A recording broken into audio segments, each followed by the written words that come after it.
Di sini saya akan menerangkan sedikit mengenai mikroba sebagai senjata biologis.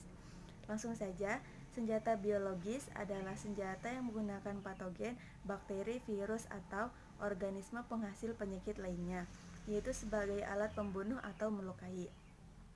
Karakteristik oleh pasukan penyerang yang menyebarkan dari senjata biologi adalah mudah diproduksi dan disebar, kemudian aman digunakannya, serta dapat melumpuhkan atau membunuh individu berulang kali dengan hasil yang sama atau konsisten.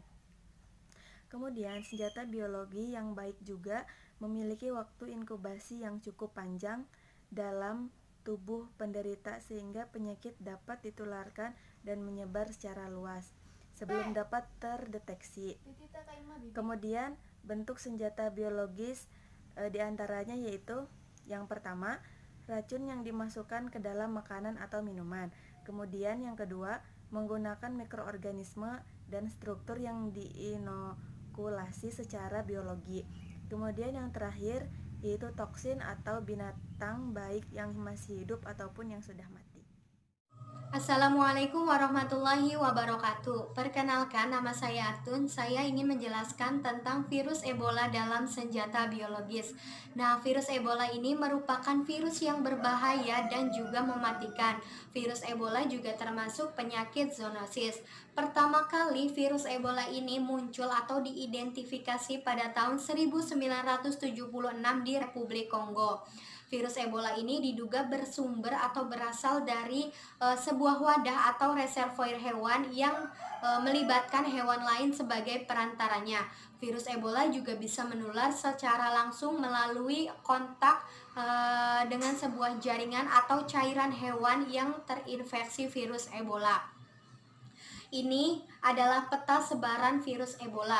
Virus Ebola ini kembali muncul di Afrika Barat pada tanggal 8 Agustus 2014, yang mana WHO ini mengumumkan perlu adanya darurat kesehatan internasional epidemi karena virus Ebola ini sudah semakin parah. Pada akhir tahun 2014, virus Ebola ini keluar menyebar dari kawasan Afrika Barat ke Afrika Timur dan juga Afrika Tengah. Nah, virus Ebola juga telah memakan banyak korban yang mana dilaporkan 4.000 orang meninggal dunia akibat virus Ebola ini. Virus Ebola ini dijadikan sebagai prioritas keamanan nasional di Amerika Serikat. Mendapat dukungan dari banyak negara serta negaranya sendiri, virus Ebola ini mendapat dukungan secara moral. Terima kasih, sekian saja presentasi dari saya. Wassalamualaikum warahmatullahi wabarakatuh. Assalamualaikum warahmatullahi wabarakatuh. Saya Hanifah Noviasari dari kelas Biologi C akan menjelaskan tentang virus HIV dalam senjata biologis. Virus HIV adalah virus yang menginfeksi tubuh manusia dan merupakan penyebab penyakit AIDS, yaitu infeksi yang terjadi akibat rusaknya sistem kekebalan tubuh atau sistem imunitas tubuh. Keberadaan virus HIV dan penyakit AIDS di berbagai negara merupakan ancaman tersendiri sebagai masalah kehidupan sosial dan juga kesehatan. Seperti yang diketahui, virus HIV sendiri menyerang sistem kekebalan tubuh manusia atau antibodinya, yang hingga saat ini belum ditemukan antivirusnya. HIV merupakan retrovirus yang termasuk dalam famili lentivirus. Infeksi HIV sendiri berdasarkan gejala klinisnya terdiri dari 3 fase, yaitu fase serokonversi akut, fase infeksi asimptomatik, dan fase AIDS. Pada fase pertama, yaitu fase serokonversi akut, virus HIV akan diproduksi dalam jumlah yang sangat banyak. Di fase ini, penderita akan mengalami gejala-gejala seperti flu, yaitu seperti batuk, kelelahan, demam, dan lain-lain. Lalu di fase kedua, yaitu fase infeksi asimptomatik, dalam tubuh sel darah putih akan berkurang secara drastis sehingga akan muncul gejala-gejala lain yang lebih parah dari sebelumnya.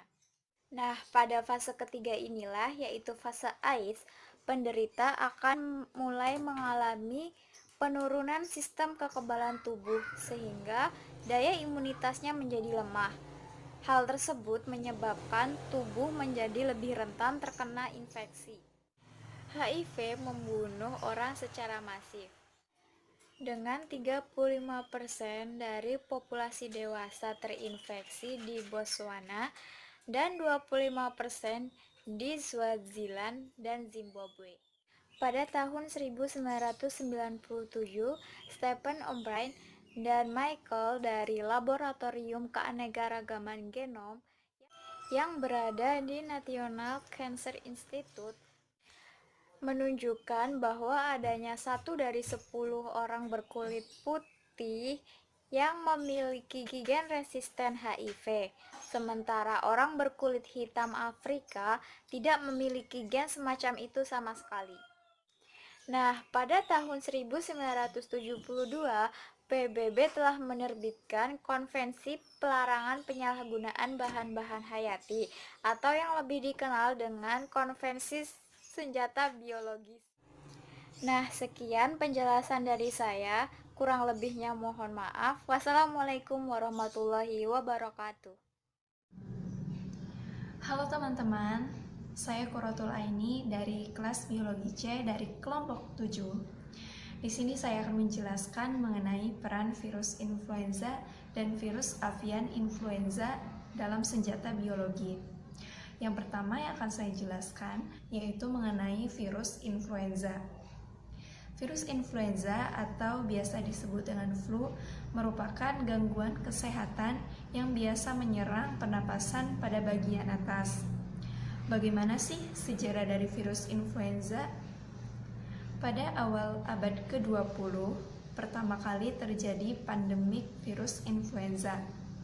Pada tahun 1918, terjadi pandemik yang diakibatkan oleh virus influenza yang disebut dengan flu Spanyol.